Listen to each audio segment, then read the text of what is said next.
Alright, तो topic is mutation. Mutation का क्या मतलब होता है? देखो, हमें एक चीज जो जाननी है वो ये कि हमारे पास सेल के अंदर न्यूक्लियस होता है, न्यूक्लियस के अंदर डीएनए होता है। क्या होता है? डीएनए। डीएनए न्यूक्लियस के अंदर आरएनए बनाता है। डीएनए क्या बनाता है? आरएनए। और ये जो आरएनए होता है ये बाहर जाता है, आरएनए न्यूक्लियस के पोर से, और ये जाता है राइबोसोम्स के पास। किसके पास जाता है? Ribosomes. Ribosomes are protein factories. Ribosome क्या बनाते हैं? प्रोटीन। तो प्रोटीन फैक्ट्री होते हैं, और प्रोटीन हमारी सब चीजें बनाते हैं, आंख, नाक, मुंह, सारे हार्मोन, एंजाइम, जो भी चीजें हमारी बॉडी में काम करती हैं, कुछ कॉम्प्लेक्स काम करती हैं, वो प्रोटीन्स की बनी होती है। किसकी बनी होती है? प्रोटीन। तो डीएनए में लिखा हुआ आता है कि क्या होना है। डीएनए में क्या लिखा आता है कि इस ऑर्गेनिज्म की दो आंख, एक नाक, एक मुंह ऐसा बनाना है। ठीक है, वो सब कुछ लिखा हुआ किस पे आता है? डीएनए। डीएनए ये मैसेज देता है मैसेंजर आरएनए को। किसको देता है? Messenger RNA. Messenger RNA DNA क्योंकि सेंटर में रहता है। डीएनए वो बूढ़े इंसान की तरह है जो सब घर को बताता है कि घर कैसे चलाना है। ये भी उसको एक्सपीरियंस है, उसके पास इंफॉर्मेशन है, उसके पास नॉलेज है, वो औरों को बताता है कि जाओ ये ऐसे करते हैं। तो ये मैसेज लेके आने वाला कौन है? एमआरएनए। कौन है?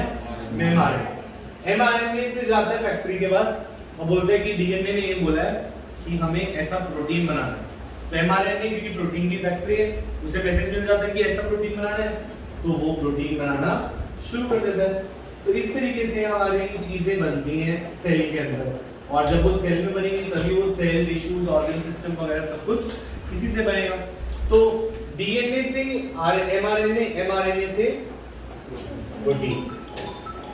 इस तरीके से DNA is the control centre. DNA क्या है? हमारा कंट्रोल सेंटर। और हम बोलते आए हैं बचपन में कि DNA is actually nucleus is our control centre. ऐसा बोलते थे ना कि न्यूक्लियस हमारा कंट्रोल करता है, ऐसे ही कंट्रोल करता है जिंदगी की हर एक चीज को। ठीक है, अब डीएनए, एमआरएनए, प्रोटीन्स, ये एक चीज में अगर डीएनए के पास कोई कोड आया, वो कोड आता है in the form of adenine, guanine, cytosine, thymine, guanine, cytosine, thymine.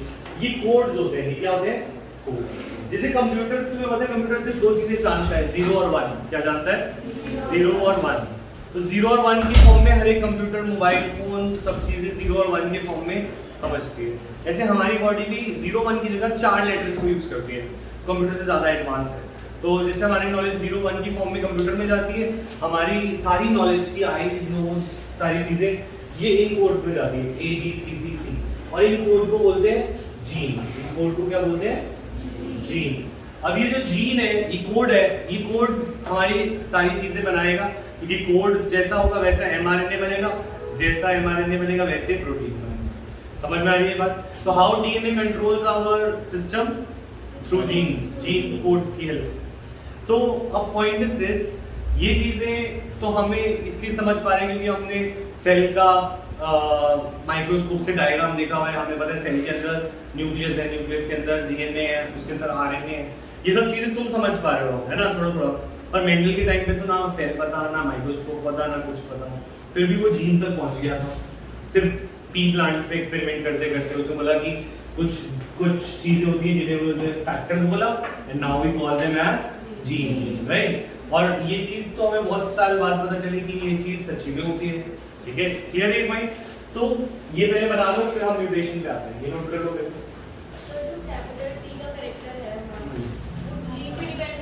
हाँ, मतलब ये जो कैपिटल टी स्मॉल टी है, ये कहीं इसके ऊपर लिखा नहीं है, वो भी information in the form of AGC किसी के फॉर्म में आई है, वो जीन कोड।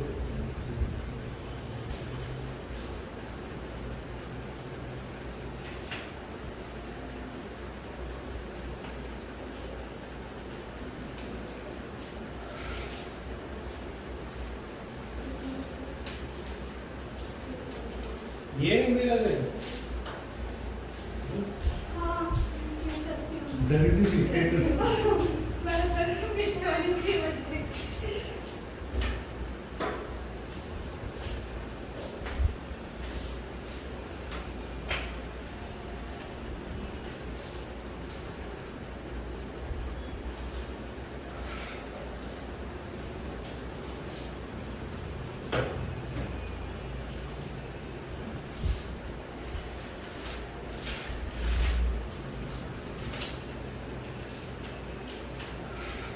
ओके, समझ आया आपको? तो let us talk about mutation. अगर सपोज किसी की आइज के जीन में ये कोड आना चाहिए था और यहाँ पर गड़बड़ हो गई, यहाँ पे सी की जगह सी हो, तो ये कोड की गड़बड़ से बहुत बड़ी प्रॉब्लम आ सकती है कि नहीं आ सकती? आ सकती है, क्योंकि जो चीज बनने की प्रोटीन वो खराब बनेगा, प्रोटीन खराब बनेगा तो सपोज उसकी आइज का प्रोटीन बना था तो उसे दिख नहीं जाएगी, तो एक जेनेटिक डिसऑर्डर हो जाएगा। क्या हो जाएगा? Genetic disorder. तो जेनेटिक डिसऑर्डर तब होता है जब जीन्स में जो आना चाहिए वो इंफॉर्मेशन किसी वजह से मॉडिफाई हो जाए, किसी वजह से चेंज हो जाए, ऑल्टर हो जाए। तो alteration of DNA leads to mutation, इसको क्या बोलते हैं? म्यूटेशन। एक नॉर्मल कोड है, नॉर्मल कोड में कुछ चेंज कर दें तो वो म्यूटेट हो गया। क्या हो गया? म्यूटेट। समझ में आ रही है बात? तो let us talk about mutations. तो ये कह रहे हैं कि mutation is a phenomena which results in the alteration, definition इसकी अंडरलाइन कर लेंगे, alteration of DNA sequence results in change in the genotype and the phenotype. Definition लिखिए टॉपिक में सारे म्यूटेशन की। Alteration of DNA sequence that results in change in the genotype and phenotype of organism. ठीक है, इसका मतलब क्या है? पहले लिखो डेफिनेशन, फिर मैं समझाऊंगा।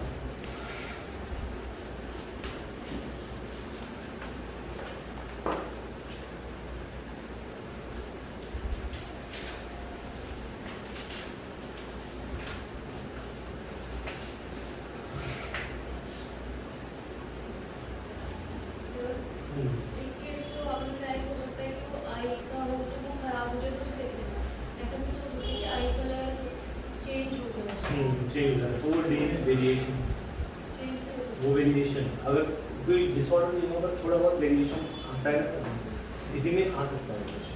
पर यूजुअली चांसेस इसके बहुत कम होते हैं कि कोई कुछ हार्मलेस सा होगा, है ना, क्योंकि ज़्यादातर टाइम वो चीज़ें सेंस नहीं बनाएंगी जो गड़बड़ होगी, और बहुत कम टाइम होगा तो वो सेंस बनाएगी और वो कुछ कलर चेंज करेगी।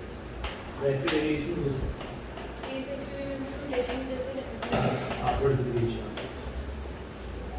अच्छा देखो, सपोज एक इंफॉर्मेशन थी ए जी सी, कौन कौन से लेटर्स यूज करते हैं इंफॉर्मेशन के लिए? जीन्स में ये लेटर्स होते हैं। सपोज इनसे कोई इंफॉर्मेशन बनती है, जैसे फॉर एग्जांपल सिर्फ 3 लेटर्स हमारे काम के हैं, सी ए टी। क्या बनता है? सी ए टी, कैट। सपोज किसी के जीन है कैट, एक लेटर है ना, एक वर्ड है, ए जी सी टी से बना। अभी जीन जो कैट का जीन है, कैट जीन है, इससे सपोज उसकी आईज का कलर ही बनता है। सपोज आईज का कलर या कलर छोड़, इसको कुछ और बनता है। सपोज इससे हमारा इंसुलिन बनता है। क्या बनता है? इंसुलिन। इंसुलिन एक हार्मोन है जो कि हमारे ब्लड ग्लूकोज लेवल को मेंटेन करता है। ज्यादा इंसुलिन ने कम होने से डायबिटीज हो जाती है। क्या हो जाती है? डायबिटीज, है ना। तो अभी जो कैट जीन है, अगर इसमें कुछ मॉडिफिकेशन आ गया तो ये बन गया, सपोज इसके मॉडिफिकेशन से बन गया CTP। क्या बन गया? CTP। ए की जगह क्या आ गया? T। ठीक है, तो ये किसकी वजह से आया? म्यूटेशन की वजह से। किसकी वजह से? म्यूटेशन। अब इससे इंसुलिन बनेगा या नो इंसुलिन बनेगा? नहीं बनेगा, क्योंकि इंसुलिन बनता था हमारा CAT से, पर हमारा हुआ CTT। तो जो डीएनए के अंदर चेंजेस आए हैं वो ना सिर्फ फिनोटाइप होता है जो तुम ऑब्जर्व करोगे। क्या ऑब्जर्व करोगे? या तो उसे डायबिटीज नहीं है या उसे डायबिटीज है, यानी इंसुलिन है या नहीं। इसको क्या बोलेंगे? फिनोटाइप। ये क्या हो गया? तो ये हो गया फिनोटाइप। तो फिनोटाइप माने कि जो हम बाहर से देख सकें या हम किसी तरीके से ऑब्जर्व कर सकें, तो वो उसका फिनोटाइप। और एक्चुअल में फिनोटाइप तभी चेंज हुआ होगा जब उसका जीनोटाइप चेंज हुआ। जीनोटाइप माने उसके जीन चेंज हुए। तो alteration of DNA leads to change in the genotype, which leads to change in the phenotype. मतलब जब जीन चेंज हो जाएंगे तो जीनोटाइप चेंज हो गया, और जीनोटाइप की वजह से ही फिनोटाइप होता है, यानी ऑब्जर्वेबल कैरेक्टर्स जीन्स की वजह से होते हैं, तो दोनों चेंज हो जाते हैं। तो ये इस लाइन का मतलब है। ये समझ आया? ठीक है, एग्जांपल बना लो, यही बना लो, जितने एग्जांपल बनाओगे उतना याद रहेगा। कभी भी हो सकता है, मतलब ऐसा हो सकता है कि किसी को किसी टाइम एक्सरे से एक्सपोज हो गया तो उसके सेल्स में डीएनए चेंज हो गया। वो जो होता है वो क्रॉसिंग होता है, जो कह रहे हैं उस मायोसिस के ऊपर। सेल का जब डीएनए डबल करते हैं हाँ फिर वो डिवाइड हो जाता है, वो उसी टाइम पे उससे पहले हो सकता म्यूटेशन कभी भी हो सकता है क्योंकि न्यूक्लियस में डीएनए है और उसके अंदर कोई म्यूटेशन आने से यूरेज एक्सरेज या कोई केमिकल कोई भी म्यूटेशन हो सकता है।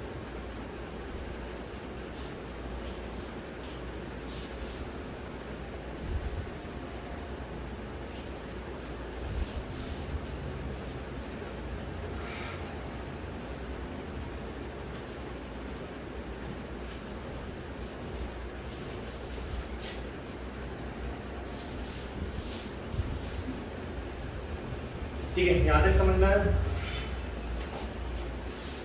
तो हम कह रहे थे तुम्हें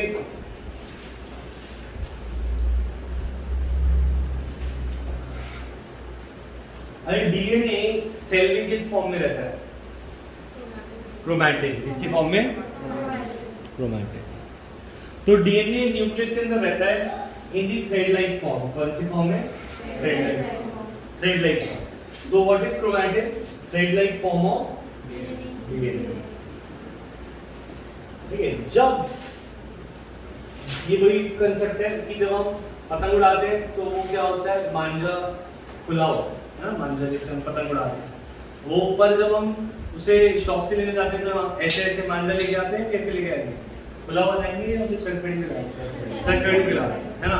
तो वही चीज अगर ये इसने जब अपना फंक्शन करना है, जब इसे पतंग उड़ाना है तो इसका मांझा क्या होना चाहिए? खुला होना चाहिए। पर जब इसको ये चरखड़ी अपने बच्चों को देंगे, किसको देंगे? Daughter cells.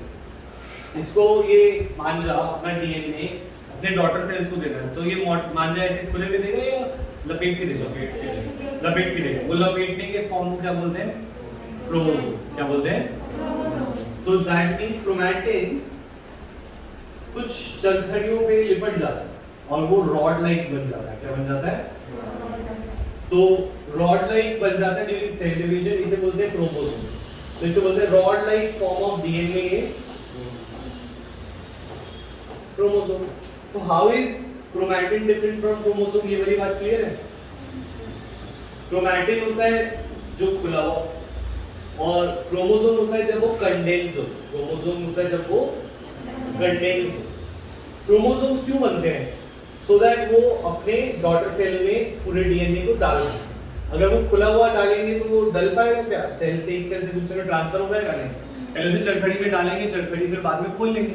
तो क्रोमोसोम्स जो है they are chromosomes are form during cell division. किस टाइम पे? Cell division. Otherwise it is in the form of chromatin. ये बात क्लियर? अच्छा, अगर डीएनए में चेंज आएगा तो क्रोमैटिन में चेंज आएगा या क्रोमोसोम में या दोनों? दोनों में चेंज आएगा क्योंकि एक्चुअली में वो है तो एक ही चीज। अगर मांझा टूटेगा तो वो टूटेगा तो चरखड़ी का भी टूटेगा और वो उसका भी टूटेगा। तो सिमिलरली अगर यहाँ पे हमारे पास डीएनए में चेंज आ गया तो क्या वो चेंज क्रोमोसोम पे भी जाएगा? जाएगा। और अगर वो क्रोमोसोम पे जाएगा तो इसे हम बोलेंगे क्रोमोसोमल एबरेशन। क्या बोलेंगे? Chromosomal aberration. मतलब क्रोमोसोम में कुछ इरेगुलरिटी। तो अगर म्यूटेशन होती है तो ना सिर्फ वो क्रोमैटिन तक रहती है बट वो क्रोमोसोम में भी चली जाती है। और जब वो क्रोमोसोम में जाएगी तो हम उसे बोलेंगे क्रोमोसोमल एबरेशन। अब क्रोमोसोमल एबरेशंस भी आगे पास ऑन होंगे तो ये कैंसर कॉज करते हैं। ये क्या कॉज करते हैं? कैंसर। तो वो कैंसर के अंदर हमने क्या देखा है कि म्यूटेशंस होती हैं और उनकी वजह से क्रोमोसोम में भी चेंजेस आ जाते हैं। तो जो कैंसर सेल्स होते हैं उनके अंदर क्रोमोसोमल एबरेशंस होते हैं। ठीक है, ये हार्मफुल है म्यूटेशन, है ना। और कोई भी तरह का हार्म होगा तो सेल की मशीनरी ढंग से काम नहीं करेगी and it leads to cancer. Clear है भाई? तो अब इसके अंदर यहाँ पे लिखा हुआ है, तुम नोट्स में इसे अलाइन कर दो। नोट्स में अभी प्रिंट करा दो। इसके साथ नहीं 1 2 2 और इसे थोड़ा सा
राइट सर ये लास्ट दिखा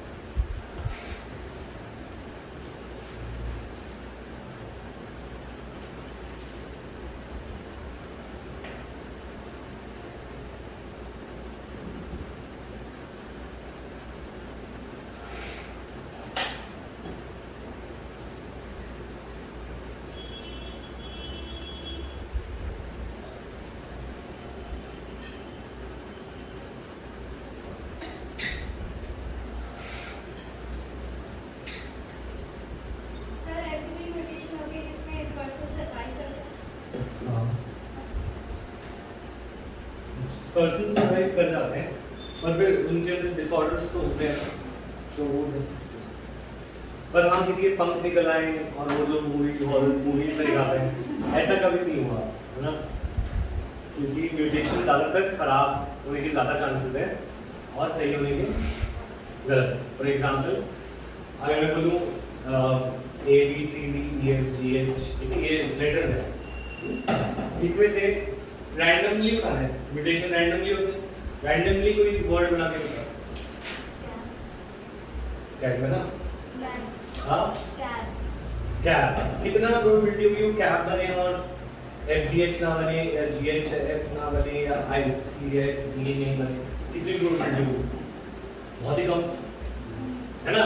तो यूजुअल चांसेस किस चीज के होते हैं कुछ सेंस वाला वर्ड बनने के या सेंसलेस बनने के सेंसलेस इसीलिए म्यूटेशन ज्यादातर फालतू की बनेंगी जो गलत होंगी या वो जो बहुत कम करोड़ों लाखों में एक चांस होगा कि कोई म्यूटेशन अच्छी बन जाए और वो म्यूटेशन नहीं कहलाएगी वो वेरिएशन कहलाएगी क्या कहलाएगी वेरिएशन कि कुछ अच्छा आ गया कुछ ट्रेट और उसकी वजह से कोविड जो है ओमाइक्रॉन से डेल्टा से ओमाइक्रॉन बन जाता है कभी वो बन जाता है तो वो इसी की वजह से बन जाता है क्योंकि उसके अपने कोड्स चेंज करके बहुत जल्दी करता है म्यूटेट हमारा म्यूटेशन करोड़ों साल लेगा और उसका एक दिन में हो जाता है तो वो जब एक दिन में लाखों करोड़ों वर्ड बनाता है तो उनमें से एक वर्ड सही निकल आता है और फिर उसकी आगे म्यूटेशन से नया वेरिएशन से जीन बन नया कोड बन जाता है ठीक है पर हमें उसको करने में करोड़ों साल लग जाते हैं ठीक है।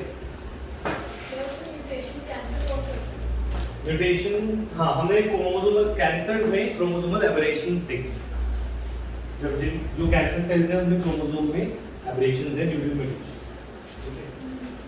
तो इसका मतलब ये नहीं सारी म्यूटेशन कैंसर कॉज करते हैं पर कैंसर वाले सेल्स में म्यूटेशंस दिखे ये ठीक है। अच्छा तो नेक्स्ट हम कर रहे थे बात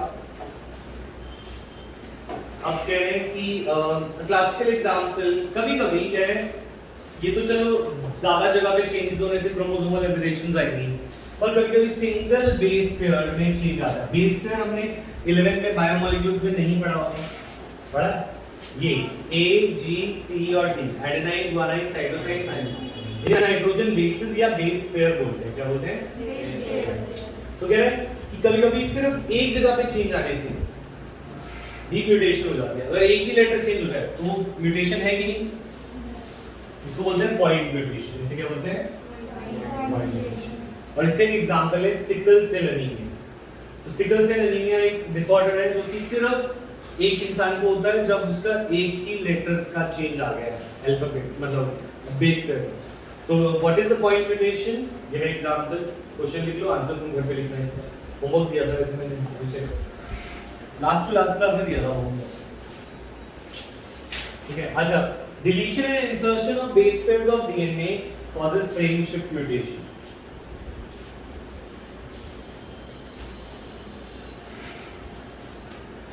ठीक है। तो दो तरह का म्यूटेशन की यहाँ पे बात करी गई है एक पॉइंट म्यूटेशन और एक फ्रेम शिफ्ट म्यूटेशन ठीक है।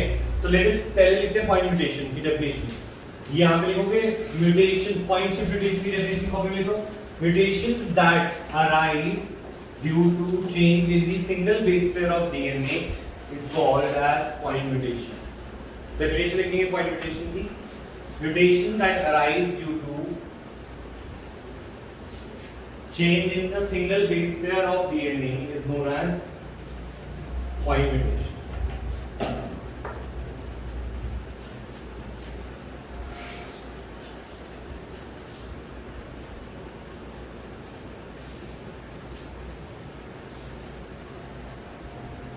वैसे ये सब नेक्स्ट चैप्टर का पार्ट है. उन्होंने यहाँ पर तुम्हें कंफ्यूज करके बोल दिया बाद में कि it is beyond the scope of this. ये सब चीजें हम चैप्टर कौन सा पढ़ रहे हैं? Principles of inheritance. कौन सा? प्रिंसिपल माने जनरल रूल्स, राइट. और जब हम जेनेटिक्स को डिटेल में पढ़ेंगे कि एक्चुअल में क्या होता है, तो वो हम नेक्स्ट चैप्टर में पढ़ेंगे, मॉलिक्यूलर बेसिस ऑफ इनहेरिटेंस. ये जो टॉपिक्स हैं ये मॉलिक्यूलर बेसिस के हैं, तो इन्होंने इस चैप्टर में डाल दिए तो मुझे भी समझाना पड़ रहा है. और एक्चुअली में ये नेक्स्ट चैप्टर में ज्यादा अच्छे से समझ आएंगे. ठीक है. अच्छा, तो पॉइंट म्यूटेशन समझ आया. जब एक बेस पेयर का चेंज आ जाए, कोड चेंज हो जाएगा, फिनोटाइप चेंज हो जाएगा, जीनोटाइप चेंज हो जाएगा, जीनोटाइप से फिनोटाइप. ऐसा म्यूटेशन पॉइंट म्यूटेशन है. अगर एक की जगह 3 का चेंज आ जाए, कितने का? 3 का. अगर 3 बेस पेयर में चेंज हो जाए तो शिफ्ट हो जाएगा फ्रेम. जैसे for example, Ram has red cat. जो हमारा राइबोसोम है वो तीन लेटर्स पढ़ता है एक बार में, ABC, AGC, GCT. तो वो तीन लेटर्स को पढ़ता है. अगर मैं इसमें से राम हैज रेड कैप में से रेड को हटा दूं तो भी मतलब तो बन रहा है राम हैज कैप, है ना. तो या मैं इसके अंदर एक 3 लेटर और ऐड कर दूं, big. Ram has big red cap, तभी मतलब बन रहा है. तो यहाँ पे बस फ्रेम शिफ्ट हो जाता है. क्या हो जाता है? फ्रेम शिफ्ट हो जाता है. मतलब 3 इस पे आ जाए, इस पे आ जाए. तो ऐसी म्यूटेशन कहलाती है फ्रेम शिफ्ट म्यूटेशन.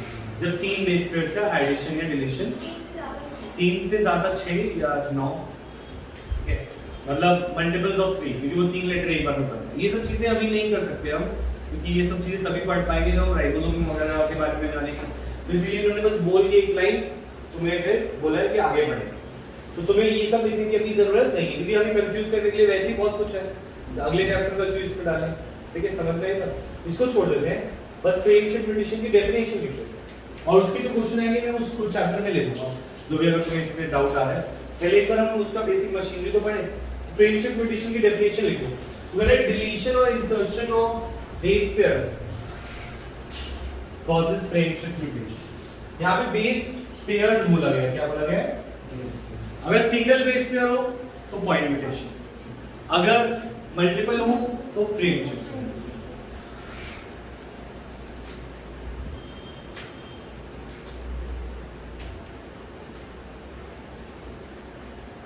अच्छा, म्यूटेशन को प्रोड्यूस कौन करता है, इंड्यूस कौन करता है, कैसे किसी को म्यूटेशन हो जाती है?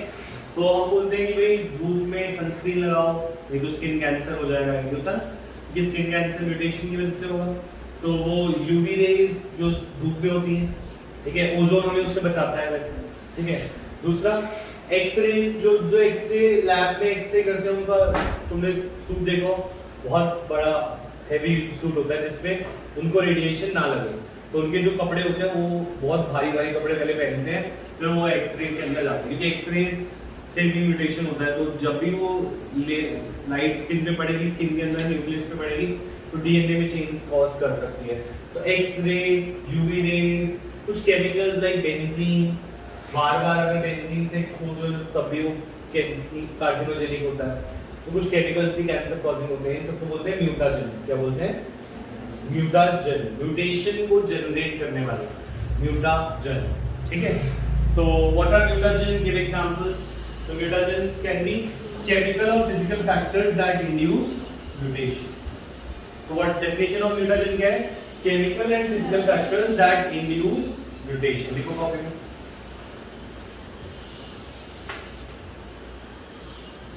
Example: UV rays, X rays, benzene.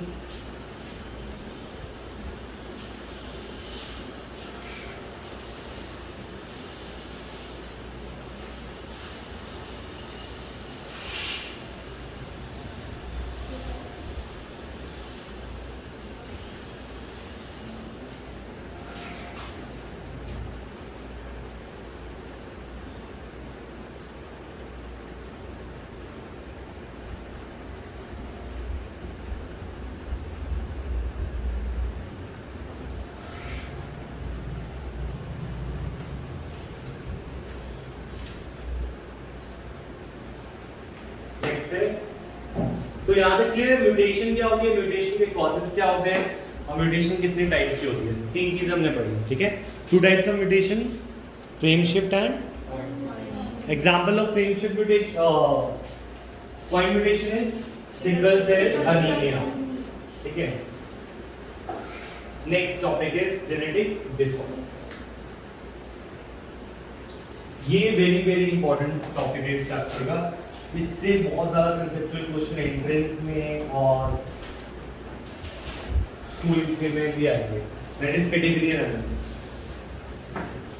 इसको कुछ याद नहीं करना, ये समझने वाली बात है। अच्छा, पेडिग्री एनालिसिस होता है, हम फैमिली ट्री देख रहे हैं, हम क्या देख रहे हैं, फैमिली ट्री या फैमिली हिस्ट्री, है ना। और फैमिली ट्री में कुछ देखना चाह रहे हैं कि कितने लोगों की हाइट ज़्यादा होती है, कितने लोगों को कैंसर हो रहा है फैमिली में, कितने लोगों को डायबिटीज़ है। तो हम उनके फैमिली जनरेशंस को देख रहे हैं और कोई एक ट्रेड को देख रहे हैं जिसको हम हर एक जनरेशन में देख रहे हैं कि दादा में कितना था, फिर बच्चों में, उनके मदर फादर में कितना था, बच्चों में कितना है और उनके बच्चों में ये ट्रेड कितना आया। तो ये हमारा क्या होता है, पेडिग्री एनालिसिस। इसे क्या बोलते हैं, पेडिग्री एनालिसिस। तो इसकी एक बार डेफिनेशन लिख लो, फिर हम इसको कंसेप्ट को समझते हैं। तो an analysis of traits in several generations of a family is called pedigree analysis. Copy definition लिखो बस।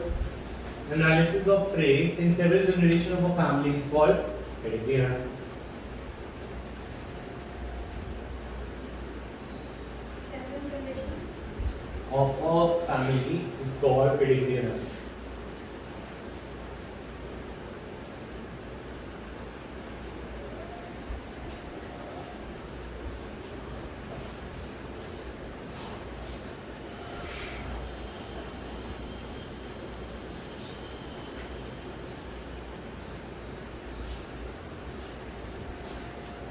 अच्छा, इसमें मेल को हम, अब हमें इसका फैमिली ट्री बनाना है किसका, तो उसमें मेल को स्क्वायर बनाएंगे और फीमेल को राउंड। अगर हमें पता नहीं कि सेक्स क्या है, मेल फीमेल या स्पेसिफाइड नहीं है, तो हम उसको एक रोम्बस सा बना देंगे टेढ़ा, ठीक है। मेल के लिए स्क्वायर, फीमेल के लिए राउंड और sex unspecified you don't know, तो इसको हम ऐसे टेढ़ा रोम्बस सा, ठीक है। फिर अगर कोई अफेक्टेड है तो उसको शेडिंग कर देंगे, क्या कर देंगे, शेडिंग। माने किसी के अंदर कोई ट्रेट आ रहा है, चाहे वो अच्छा हो या बुरा हो, जैसे किसी के अंदर डायबिटीज आ रही है, किसी पेरेंट में था, तो हम उसको शेड कर देंगे। जो ट्रेट हम देख रहे हैं वो अगर उस ऑर्गेनिज्म में है तो उसको शेड कर देंगे, अगर नहीं है तो उसको शेड नहीं करेंगे। अच्छा, मेटिंग माने कि मेटिंग से इनके ऑफस्प्रिंग्स बनेंगे, तो मेल और फीमेल जो मेट कर रहे हैं मदर फादर, उनके बीच में हम एक लाइन ड्रॉ करेंगे। मेटिंग बिटवीन रिलेटिव्स के बीच में हम डबल करेंगे और पेरेंट्स ऊपर रहेंगे और प्रोजेनी नीचे रहेंगे। और अगर बस यही है, और जैसे अगर सपोज हमें बता रहे हैं इसकी 5 ऑफस्प्रिंग्स है, तो हम ऐसे लिख देंगे 5 कि 5 मेल फीमेल कोई भी हो सकता है, ठीक है। तो let us talk about pedigree analysis. और एक इस पे क्वेश्चन कैसे आते हैं ये बात, मेंडेलियन डिसऑर्डर्स को पहले को जेनेटिक डिसऑर्डर्स प्रोबेबली को can be classified into 2 types. Genetic disorders can be of 2 types.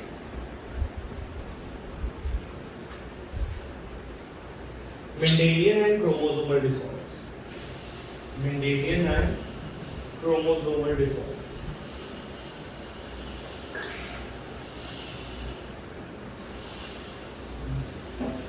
Disorders can be of 2 types, Mendelian and chromosomal. देखो इन दोनों डिसऑर्डर में क्या डिफरेंस है। कभी कभी ऐसा होगा कि एक जीन की खराबी है, किसकी खराबी है, जीन। अगर जीन की एबनॉर्मैलिटी है तो वो मेंडल के लॉज फॉलो करेगी, इसके वो लॉज फॉलो करेगी, मेंडल के लॉज, डोमिनेंट रिसेसिव ऐसे वाला। तो और अगर पूरा क्रोमोसोम ही खराब है या क्रोमोसोम आया ही नहीं, तो वो कौन सा डिसऑर्डर है, क्रोमोसोमल।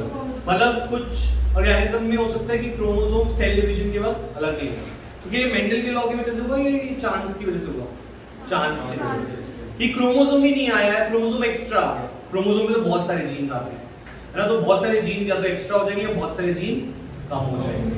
तो नहीं, म्यूटेशन मेंडेलियन में आएगा। तो पॉइंट इज दिस कि देखो क्रोमोसोम किसी में 2 होने चाहिए, हर एक की पेयर्ड होने चाहिए, किसी में एक क्रोमोसोम आया तो ये क्रोमोसोमल डिसऑर्डर है। ठीक है, क्रोमोसोमल। तो क्रोमोसोमल डिसऑर्डर मेंडल के लॉज फॉलो नहीं करता। ठीक है, पर जेनेटिक डिसऑर्डर क्या होता है? जैसे सपोज हमने पढ़ा कैपिटल टी टॉल के लिए होता है, स्मॉल टी शॉर्ट के लिए होता है। अब suppose capital T small T short और टॉल का नहीं है, सपोज ये small T capital T normal इंसान का नॉर्मल एंजाइम में आ रहा है और जो स्मॉल टी है वो उससे एंजाइम ही नहीं बन रहा, उससे क्या नहीं बन रहा, नो एंजाइम, वो एंजाइम नहीं बन रहा। तो किसको डिजीज होगा? जिससे कैपिटल टी है या स्मॉल टी है? स्मॉल टी का, उसके पास डिजीज होने के चांसेस है। तो ये जो स्मॉल टी है ये मेंडल के लॉ के अकॉर्डिंग जाएगा एक से दूसरे में। हाँ, मेंडल के लॉज ये है ना, कैपिटल टी स्मॉल टी अलग हो जाएगा, capital T small T fuse हो जाएगा। तो जो जीन्स के जीन में एब्नॉर्मैलिटीज होती हैं उन्हें मेंडेलियन डिसऑर्डर बोलते हैं। कैसे बोलते हैं? मेंडेलियन। और जब पूरा का पूरा क्रोमोसोम में एब्नॉर्मैलिटी है या क्रोमोसोम में नहीं आया तो उन्हें बोलते हैं क्रोमोसोमल डिसऑर्डर। कौन से ज्यादा सीरियस होंगे, मेंडेलियन या क्रोमोसोमल? क्रोमोसोमल, क्योंकि क्रोमोसोमल में बहुत सारे जीन्स होंगे और वो सारे जीन्स गायब या सारे जीन्स आ रहे हैं। तो अभी जो हम पेडिग्री एनालिसिस से पढ़ते हैं वो सिर्फ मेंडेलियन डिसऑर्डर पढ़ सकते हैं। तुम क्या चीज देख सकते हो? चांस को देख सकते हो या पैटर्न देख सकते हो? पैटर्न। पैटर्न किस में होता है? मेंडेलियन डिसऑर्डर में पैटर्न होता है या क्रोमोसोमल में? क्योंकि क्रोमोसोमल तो बाय चांस ऐसा हो जाता है तो उसमें कोई पैटर्न नहीं दिखता। पर मेंडेलियन डिसऑर्डर के लिए हम पेडिग्री एनालिसिस यूज करते हैं। क्या यूज करते हैं? Pedigree analysis. फॉर एग्जांपल ये पेडिग्री एनालिसिस है, इसमें मदर अफेक्टेड है, मदर को डिजीज है, फादर को नहीं है। अच्छा, इसमें से जो चाइल्ड है उन चाइल्ड्स में से एक मेल को डिजीज है और एक फीमेल को डिजीज है। ये जो फीमेल है इट इज मैरिड आउटसाइड, है ना, और ये मेल दूसरा है जो कि अनअफेक्टेड है। इसके जो डॉटर्स है इनमें से एक डॉटर को है पर इसके मेल सन्स को नहीं है। ये वाली बात समझ आ रही है इस पेडिग्री से? ठीक है, फीमेल अफेक्टेड होगी तो राउंड शेडेड होगा। अच्छा, ये इन दोनों के ऑफस्प्रिंग्स हैं और कभी अब इसको देखकर हमसे पूछा जाएगा कि ये जो डिसऑर्डर है कभी-कभी डिसऑर्डर रिसेसिव ट्रेट की वजह से होता है। किसकी वजह से होता है? रिसेसिव, जो छुप जाता है, और कभी-कभी डोमिनेंट की वजह से होता है। तो हमसे पूछा जा सकता है कि ये जो डिसऑर्डर है ये डोमिनेंट की वजह से है या रिसेसिव की वजह से, ये बताओ। ठीक है, ये बात समझ में? कभी-कभी छोटे वाले की वजह से हो सकता है डिजीज, कभी-कभी बड़े वाले की वजह से हो सकता है। तो डोमिनेंट की वजह से या रिसेसिव की वजह से वो पूछा जा सकता है हमसे चार्ट देके। दूसरा, कुछ बीमारियां मेल्स को ज्यादा अफेक्ट करती हैं और फीमेल्स को कम। इन्हें बोलते हैं सेक्स लिंक्ड डिसऑर्डर। इन्हें क्या बोलते हैं? Sex linked disorder. ये ऐसा होता क्यों है? क्योंकि मेल्स और फीमेल्स में हमने एक पैटर्न देखा था क्या, कि मेल्स आर XY और फीमेल्स आर XX। जैसे फॉर एग्जांपल हम बात करें बॉल्डनेस, गंजापन, वो मेल्स में होता है ज्यादा, फीमेल में कम होता है, राइट? तो जो ये बॉल्डनेस है वो किस पे होगा, वाई पे या एक्स पे? चलो पक्का ये एक्चुअली इस पे होगा, एक्स पे, क्योंकि फीमेल्स के पास तो 2 कॉपीज है एक्स। फीमेल्स के पास किसकी कितनी कॉपीज है? 2। अगर एक पे बॉल्डनेस है तो दूसरे पे नहीं है, तो बॉल्डनेस नहीं है। पर मेल के पास एक्स की कितनी कॉपीज है? एक। अगर एक ही पे आ गई तो उसको तो इफेक्ट हो गए। समझ में बात? तो ऐसी हीमोफिलिया है एक ऐसा डिसऑर्डर जो कि सीरियस है, जिसमें अगर इंसान को चोट लग जाए तो उसको चोट लगने के बाद ब्लड क्लॉटिंग होती है ना, क्लॉट बनता है जिससे खून रुक जाता है। तो क्लॉटिंग के लिए जो फैक्टर चाहिए होता है एक फैक्टर ही नहीं होता। तो अगर उनको चोट लग जाए जिसको हीमोफिलिया है तो वो खून रुकेगा ही, तो मतलब उसको चोट लग गई तो उसको चोट उसकी भरेगी नहीं, उसकी डेथ हो जाएगी, सिंपल है ना। तो पॉइंट इज दिस कि इसको रोका जा सकता है वो अगर हॉस्पिटल पहुंच जाए, पर हमेशा हर बार हॉस्पिटल इतना एक्सेसिबल नहीं होता। जो चोट लग जाए और खून बह जाए तो उसकी डेथ हो ही जाएगी हॉस्पिटल पहुंचने से पहले, अगर ज़्यादा बड़ी चोट है, अगर बॉडी कुछ नहीं कर पा रही तो हीमोफिलिया एक सेक्स लिंक्ड डिसऑर्डर है। क्या है? सेक्स लिंक्ड, क्योंकि ये भी एक्स पे होता है। किस पे होता है? एक्स पे। पर एक्स पे होने से इसका मतलब ये नहीं कि वो फीमेल को ज़्यादा इफेक्ट करेगा। एक्स पे होने से वो किसको ज़्यादा इफेक्ट करता है? मेल को, क्योंकि फीमेल के पास तो 2 कॉपीज होती हैं, तो 2 एक्स होते हैं ना फीमेल के पास तो 2 एक्स होते ही हैं। तो अगर फीमेल के अंदर एक एक्स पे हीमोफिलिया है तो दूसरे पे तो चांसेस कम है ना उसके होने के, है ना। बहुत रेयर चांस में फीमेल के दोनों एक्स पेयर आ सकते हैं, ठीक है, बहुत रेयर चांस। और उस वो तभी आ सकता है जब मदर भी हीमोफिलिक हो, फादर भी हीमोफिलिक। अगर मदर फादर दोनों को हीमोफिलिया है, इसके चांसेस भी बहुत कम है, क्योंकि इतनी लाइफ ही नहीं होती हीमोफिलिया में। तो पॉइंट इज दिस कि ये डिसऑर्डर्स को हम बोलेंगे सेक्स लिंक डिसऑर्डर। क्या बोलेंगे? Sex link disorder affect males more than females. ये लिख लो, कॉपी में नहीं है और बुक में भी नहीं है, एक्सप्लेन भी नहीं है, इसको कॉपी में लिखना पड़ेगा। ठंड ज्यादा लग रही है तो इस बंद करो या फैन बंद करो, कुछ फैन बंद करो। सर जब इसका ऑफस्प्रिंग बनेगा तो डॉक्टर नहीं होगा। ऑफस्प्रिंग बने तो डॉक्टर ही इफेक्टेड होगी ना, एक्सेस डॉक्टर कैरियर होगी, वो कैरियर है। पर अच्छा पहले लिखो, मैं समझाता हूँ। सेक्स लिंक डिसऑर्डर में these disorders affect males more than females and its gene is present on the X chromosome.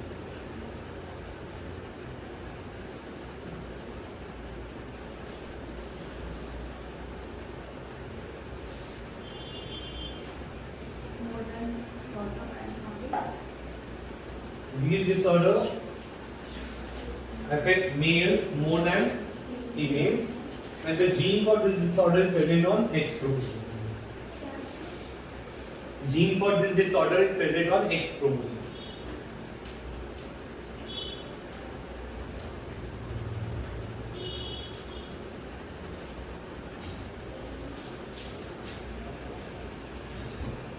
तो X पे है, तो अगर मदर से X आ रहा है, फादर से वाई आएगा ना, मदर हमेशा X देते हैं, एग में हमेशा X आता है। तो ये अफेक्टेड मेल होगा, ये क्या होगा? फीमेल अगर ऐसे है तो इसमें एक खराब है पर एक सही है, तो एक खराब होने से फर्क नहीं पड़ता, दूसरा सही है तो वो तो सही काम करेगा, क्रोमोसोम, है ना। तो ये कैरियर फीमेल है, ये क्या है? कैरियर माने कि ये खुद तो अफेक्टेड नहीं है बट इसके सन्स अफेक्ट होने के चांसेस, ठीक है। और तीसरा नॉर्मल होगा, नॉर्मल तो अलग ही बात है। और अफेक्टेड में फीमेल तभी हो सकती है जब XH, तो ये होगी अफेक्टेड फीमेल। मतलब सर अगर एक पे H है, जैसे फीमेल में, और एक X नॉर्मल है, वो दूसरा X उसका काम कर देगा। हाँ, काम कर देगा, हाँ। तो वो तो अफेक्टेड नहीं है, पर उसके अंदर वो जीन है तो उसके बच्चे जो हैं वो अफेक्टेड, ठीक है। तो इनका क्रॉस करके जो तेरे डाउट है वो सॉल्व करते हैं। क्या डाउट है बोलो? कौन सा X Y मेल लूं नॉर्मल या फीमेल लूं नॉर्मल या क्या, दोनों अफेक्टेड हैं। अब जो हमने पहले बताया था वही X पर X ना, और उसमें भी एक ये तो इसके चांसेस बहुत कम है कि हीमोफिलिया वैसे बहुत कम होता है ना, तो इसके चांसेस बहुत कम है, पर हो सकता है इसमें एक फीमेल निकलेगी जो अफेक्टेड होगी, ठीक है। तो कैसे होगा इसका? फिर से हमें इनको अलग अलग कर देना है, XH और इसको XH और X, ठीक है। इसका पीरियड स्क्वायर बनाएं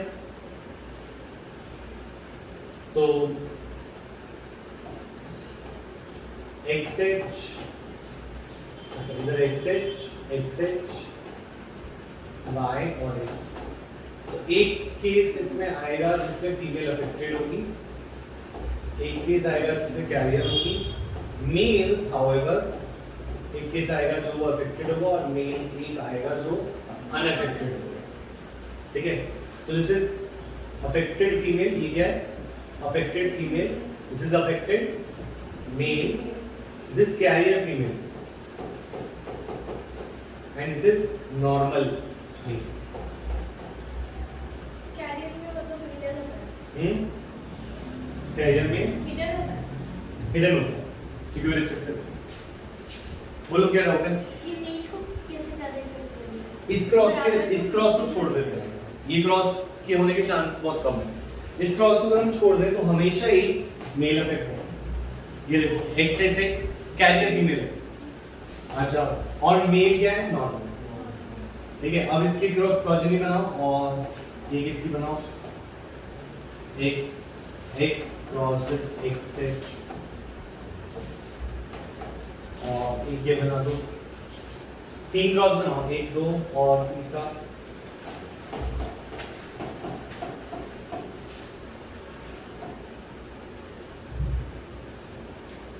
ठीक है, अब देखते हैं मेल ज्यादा इफेक्ट हो रहे हैं फीमेल करके देखते हैं। सर सेक्स जो अफेक्टेड कैरियर फीमेल थी उसमें एक एक्स जो था वो उसका बना देता था प्रोटीन फैक्टर हीमोफिलिया के केस में, बट ऐसा वाई नहीं कर सकता मेल से। वाई से हमने कल पढ़ा था, वाई के कोई क्रोमोसोम होते ही नहीं है, वाई इतना जरूरी भी नहीं है। कुछ हमने सेक्स डिटरमिनेशन में देखा है, बहुत लोगों ने वाई को छोड़ ही दिया है इन सेक्स में। तो वाई में सिर्फ 200 जीन्स होते हैं और एक्स में बहुत सारे, तो Y is not important, gene है ही नहीं, क्योंकि एक्स के बिना तो कोई इंसान जिंदा नहीं है, पर वाई के बिना तो फीमेल जिंदा है। तो जो जो इम्पोर्टेंट जीन्स है वो एक्स पे है, क्योंकि फीमेल्स के पास वो वाई है ही नहीं, तो फिर वाई पे कोई ऐसा कोई जीन नहीं है जो लाइफ के लिए इम्पोर्टेंट है। तो वो एक्स वाला कैरेक्टर अपने आप को दिखाएगा ही दिखाएगा। हाँ, एक्स तो हमेशा दिखा, वो जीन भी फिर हमेशा एक्स पे प्रेजेंट होगा। हाँ, जो सेक्स लिंक वाला है वो एक्स पे होता है, जो प्रेजेंट होगा। वाई पे नहीं। अगर वाई पे कोई जीन होता तो फीमेल्स को तो हमेशा ही कोई बीमारी होती, क्योंकि वाई पे फीमेल में है।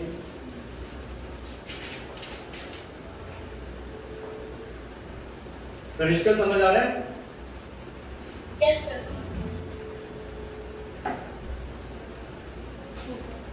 जो डोमिनेटिंग है मेल में वो एवरी जनरेशन में है, मेल कहाँ डाउन है? मतलब वो समझा नहीं कुछ। जैसे फीमेल है वो डोमिनेट, जैसे उसमें एच नहीं है किसमें? फीमेल के लिए तो मेरे क्रॉस बना बात है। अरे भाई इसे बोलो कितने मेल इफेक्टेड, तीनों क्रॉस में देखो how many male affected, how many female. अब इसको स्क्वायर से करना पड़ेगा, अब आगे जाके तो क्या लगा ये ना 19 चल रहा है।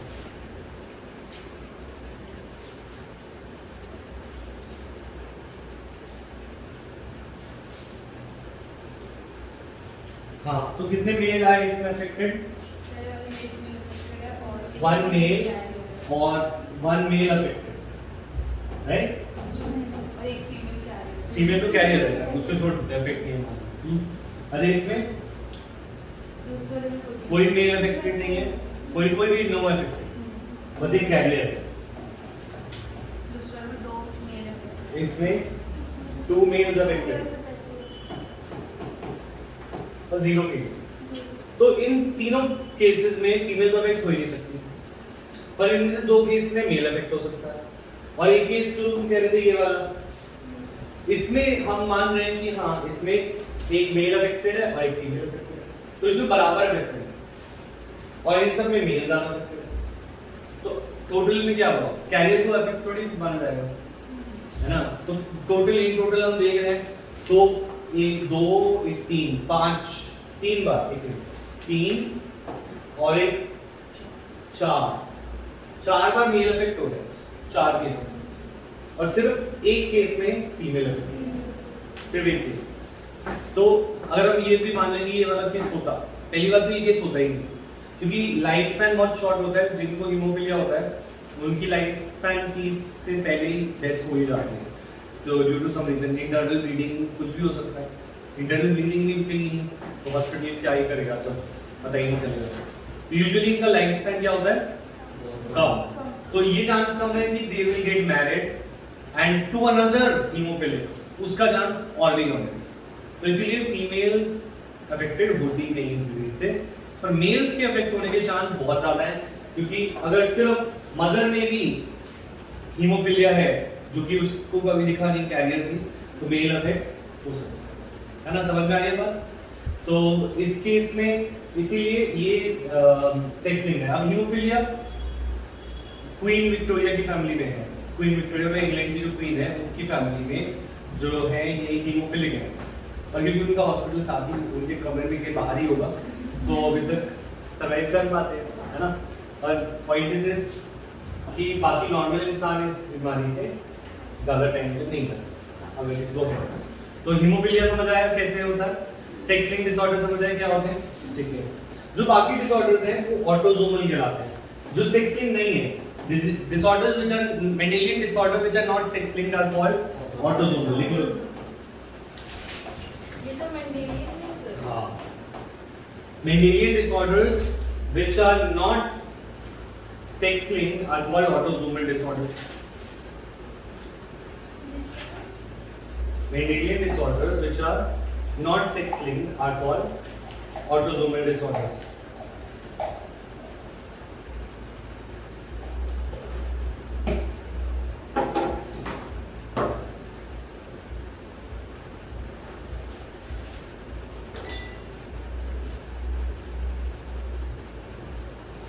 Done?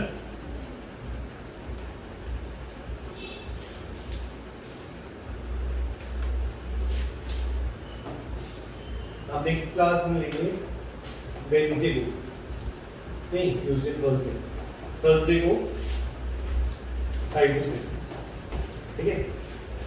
चलो मैं वीडियो दे दूंगा, बाकी फिर सैटरडे संडे एक दिन में, एक वीकडे में और 2 वीकेंड में क्लास, 3 क्लास, ठीक है। तो फिर आगे का होमवर्क दूं या करोगे कुछ? बैक एक्सरसाइज सॉल्व करोगे इस चैप्टर की, ऑलमोस्ट कंप्लीट होने वाला है। बैक एक्सरसाइज चैप्टर की कंप्लीट करके आएंगे नेक्स्ट क्लास में, ठीक है। चलो।